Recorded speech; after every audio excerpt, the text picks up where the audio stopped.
айымдар ошо ишкерликте баланс кармаш үчүн сөзсүз убактысын туура бөлүш керекке туура келет да. Даже туура каалагандай эле колдонгусу келет адамдар. Ал саат сайын баягы жазып алсаң, ошол сага мындай напряженность келтирет да негизи.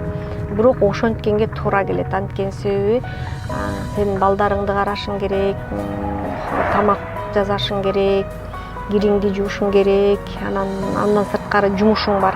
Ал жакка барып командаң менен сүйлөшүшүң керек. Продукция эмне сатып аткан болсоңор, продукциябы же товарбы, любой нерседе баягы бизнес сатууда анан эмне сатып аткан болсоң ошонун үстүнөн, улучшениянын үстүнөн иштешиң керек, маркетинг жагынан иштешиң керек. 5те турсаң, сенин убактың кенен болот экен, берекелүү болот экен. Ошо 5те турам. 5тен кийин багы менин убагы менен жазылган өзүмдүн процедураларым бар деп коем, ошолор бар. Мисалы үчүн китеп окуйм, жарым саат йога кылам. Духовный жактан дагы өзүмдүн намазымды окуйм. Ошентип 2 саат эртең менен 5тен 7ге чейин мен өзүмө гана убакытка жумшаймын.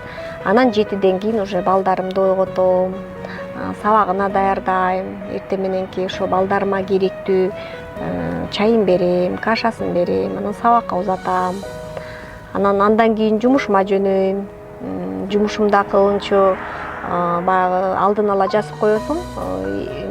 План болот, план менен эмне кылышың керек, кайсы жумуштарды бүтүрүшүң керек, ошолорду заранее жазып, ошого даярданышың керек.